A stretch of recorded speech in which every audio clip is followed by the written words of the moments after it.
Hello दोस्तों, आपका स्वागत है हमारे channel R N motivational magic पे। दोस्तों, आज मैं आपको एक गौतम बुद्ध की प्रेरणादायी कहानी में से एक कहानी बताने जा रही हूँ। उम्मीद है कि ये कहानी आपको ज़रूर पसंद आएगी। तो चलो दोस्तों, सुनते हैं कहानी। एक बार गौतम बुद्ध अपने आश्रम में अपने सभी शिष्यों को शिक्षा दे रहे थे कि दुनिया की सबसे तेज छुरी हमारी जुबान है और दुनिया के सबसे खतरनाक हथियार हमारे शब्द हैं, जो बिना किसी का खून बहाए लोगों को अंदर ही अंदर मार सकते हैं। हमारे शब्द हमारी ताकत हो सकते हैं, लेकिन ये हमारी सबसे बड़ी कमजोरी भी हो सकती है। अगर हमें नहीं पता कि कब, कहाँ और क्या और कितना बोलना है, यदि हम सही समय पर सही इरादे के साथ सही शब्दों का प्रयोग करते हैं तो यह हमें एक सफल व्यक्ति बनाता है। लेकिन अगर हम सही समय पर सही इरादे से सही शब्दों का इस्तेमाल नहीं करते तो यह शब्द हमारे जीवन को नर्क से बदतर बना सकता है। तो दोस्तों, आज की कहानी के माध्यम से मैं आपको बताने जा रही हूँ कि चुप रहकर कैसे हम अपने जीवन को बदल सकते हैं। आपको चुप रहने की शक्ति का एहसास इस कहानी में होने वाला है। जापान में एक बहुत ही प्रसिद्ध बौद्ध भिक्षुक रहा करते थे। उनका नाम रिसाई था। रिसाई अकेले रहते थे। दुनिया के शोर शराबे से दूर जंगल में वो रहते थे और बड़े ही ध्यानी और प्रभु भक्त व्यक्ति थे। इसलिए वो पूरे जापान में बहुत अधिक प्रसिद्ध थे। एक दिन एक राजकुमार रिसाई के पास आया और बोला, हे प्रिय भिक्षु, मैं हमेशा थका हुआ, निराश और परेशान महसूस करता हूँ। मेरा मन बहुत अशांत रहता है। हालांकि मेरे पास सब कुछ है, दौलत, शोहरत, सुख सुविधाएं जो हर व्यक्ति चाहता है या पाने की इच्छा करता है, लेकिन फिर भी मेरे अंदर इतनी अशांति और चिंता क्यों है? रिसाई ने उसकी बात बहुत ही ध्यानपूर्वक सुनी और कुछ सोचने के बाद कहा, तुम इस प्रश्न का उत्तर जानते हो, बस तुमने कभी इस प्रश्न को हल करने की कोशिश नहीं की है। रिसाई ने आगे कहा, मैं एक रिसर्च करना चाहता हूँ, क्या तुम मेरा साथ उसमें दोगे? इस रिसर्च के बाद तुम्हारे जीवन में किसी भी तरह की अशांति और चिंता नहीं रहेगी। ये बातें सुनकर राजकुमार बहुत हैरान था। उसने रिसाई से कहा, बताइए मुझे क्या करना होगा? अपने मन की शांति के लिए मैं कुछ भी करने को तैयार हूँ। राजकुमार की इन्हीं बातों को सुनकर भिक्षु ने कहा, तो फिर आप अगले 15 दिन के लिए मेरे आश्रम में रहोगे और एक सामान्य व्यक्ति की तरह अपना जीवन व्यतीत करोगे और इन 15 दिनों में तुम अकेले और चुपचाप रहोगे। जितना हो सके कम बोलोगे। राजकुमार उस भिक्षु की बातें सुनकर सहमत हो गया। पहले दिन राजकुमार को लगा कि उसका मन सामान्य से अधिक अशांत और विचलित है। उसके मन में तरह तरह के विचार आ रहे हैं और वो आम लोगों की तरह जीवन जीने में असहज महसूस कर रहा है। उसे अंदर से बोलने की इच्छा हो रही थी, लेकिन वो चुपचाप रहा। उसके मुंह से एक शब्द भी नहीं निकला, बस वो चुपचाप बैठा रहता। लेकिन रात होते होते उसे अंदर ही अंदर शांति का अनुभव होने लगा। उसके लिए ये अनुभव अजीब था। वो खुद से पूछ रहा था कि वो अंदर ही अंदर इतना खुश क्यों है और उसकी आंतरिक बेचैनी और चिंता कम क्यों होने लगी है। अगले दिन राजकुमार अकेला चुपचाप बैठा रहा और वह प्रकृति को निहार रहा। वो पौधों को, फूलों को, आकाश में उड़ रहे पक्षियों को, वो अपने जीवन में पहली बार यह अद्भुत दृश्य महसूस कर रहा था कि उसके पास कितनी सुंदरता है। वह दिन भर प्रकृति की सुंदरता को निहारता रहता और उसकी ताजगी को महसूस करता रहा।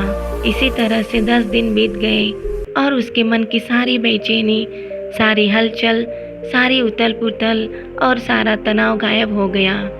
11वें दिन की सुबह राजकुमार फिर से एकांत में बैठ गया और कुछ ही मिनटों में उसकी आंखें अपने आप बंद हो गई और वो गहरे ध्यान में चला गया।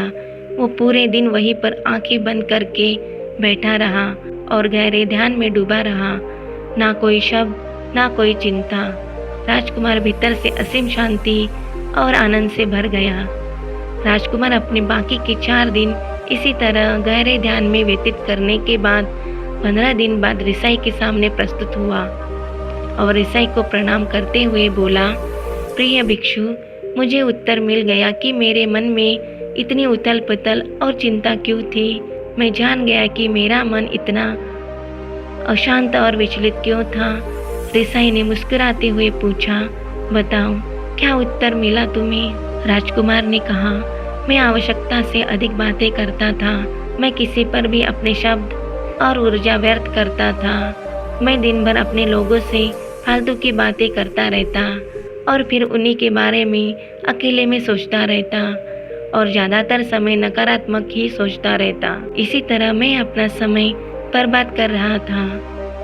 ज़्यादा बोलने और नकारात्मक सोचने की वजह से मेरा मन अशांत और बेचैन हो गया था और इसी वजह से मैं किसी भी काम को ठीक से नहीं कर पा रहा था, जिसकी वजह से मैं हर काम में असफल होने लगा और फिर इन्हीं लगातार मिलने वाली असफलताओं की वजह से ही मैं और भी उदास और चिड़चिड़ा हो गया।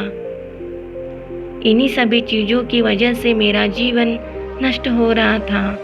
लेकिन यहाँ पर बिताए हुए 15 दिन मेरे लिए पूरी तरह से अलग थे। मुझे कुछ अलग ही एहसास यहाँ पर हो रहा था।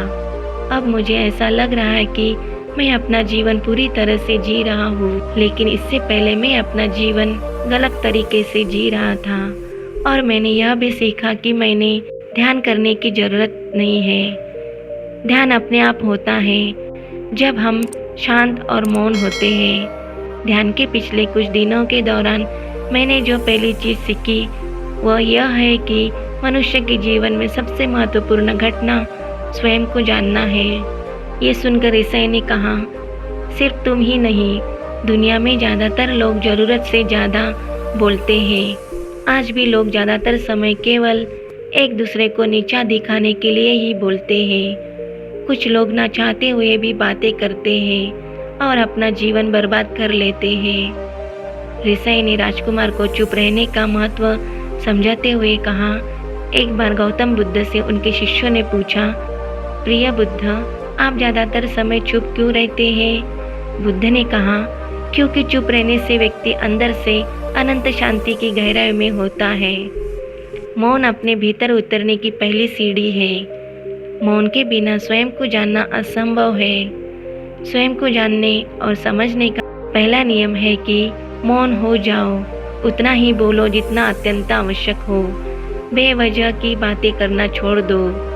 तुम अचानक पाओगे कि 90% से भी ज़्यादातर लोग व्यर्थ ही ज़्यादा बोलकर अपना समय बर्बाद कर रहे हैं। ना बोलने का कोई भी नुकसान है, लेकिन यदि आप ज़्यादा बोलते हैं तो आप अत्यधिक गलती कर देते हैं। अगर व्यक्ति कम बोलना शुरू कर दे तो दुनिया की 90% मुसीबतें कम हो जाएंगी, झगड़े फसाद कम हो जाएंगे, उपद्रव कम हो जाएंगे, अदालतें कम हो जाएंगी।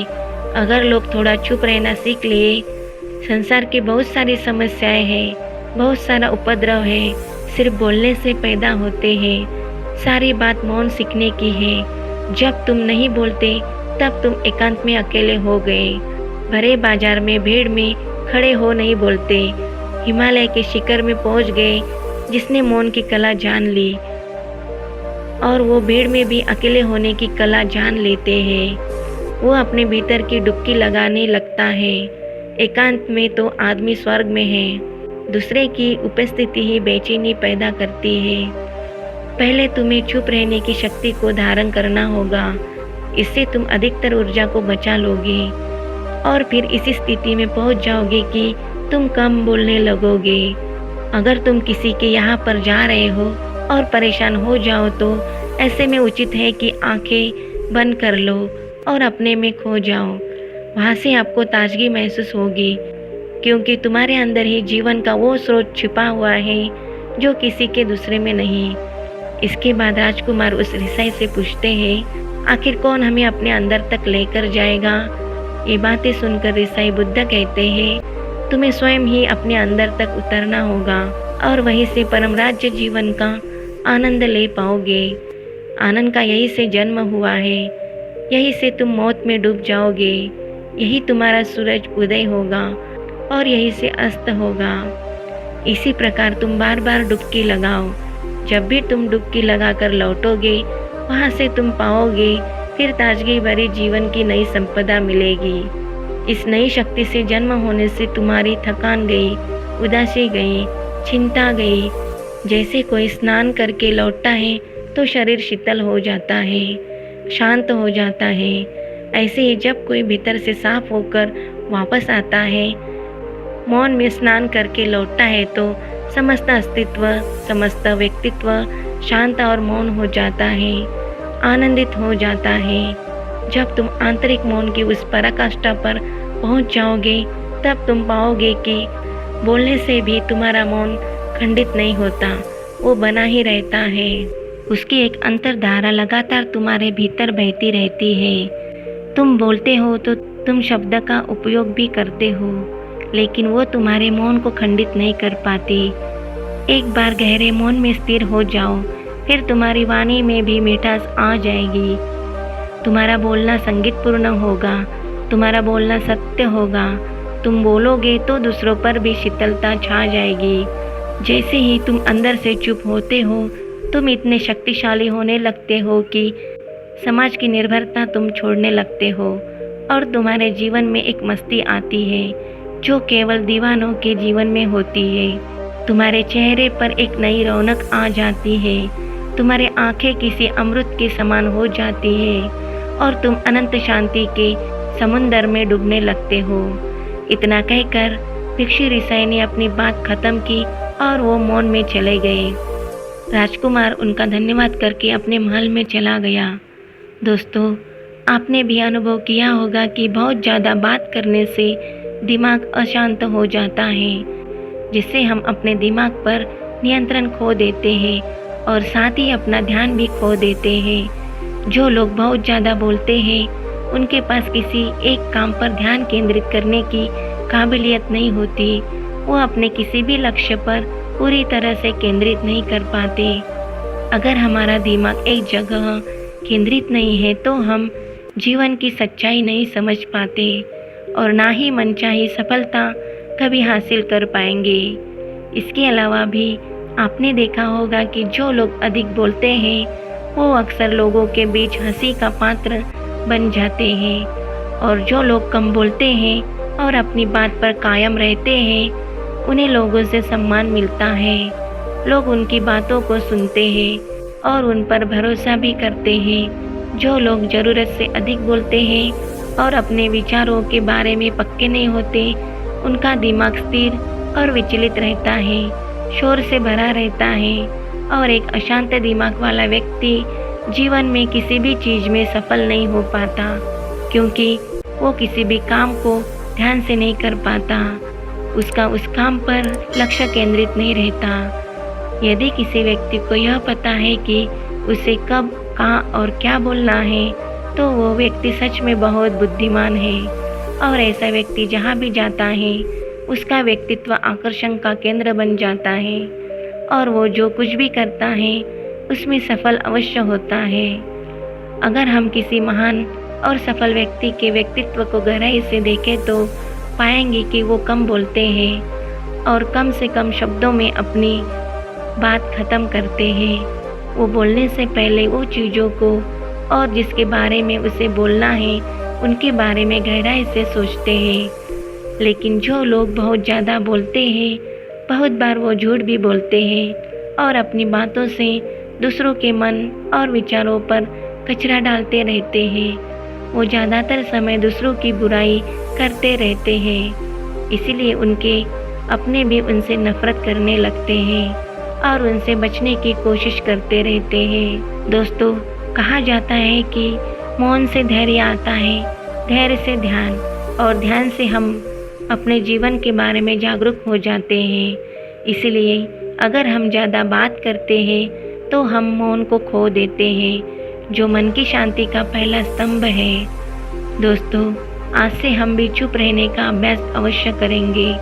आज से हम भी वही बोलेंगे जो ज़रूरी है, और हम कोशिश करेंगे कि कम से कम शब्दों में अपनी बात खत्म करें। हो सके तो कोशिश करेंगे कि रोज़ कम से कम 30 मिनट एकांत में चुपचाप बैठेंगे और मुझे पूरा विश्वास है कि इससे हम सबके अंदर एक सकारात्मक बदलाव ज़रूर आएगा।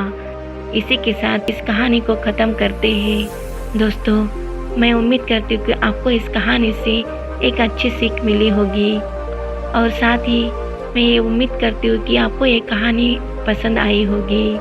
अगर ये कहानी आपको पसंद आई है तो हमारे चैनल RN मोटिवेशनल मैजिक को लाइक सब्सक्राइब ज़रूर कीजिए। धन्यवाद।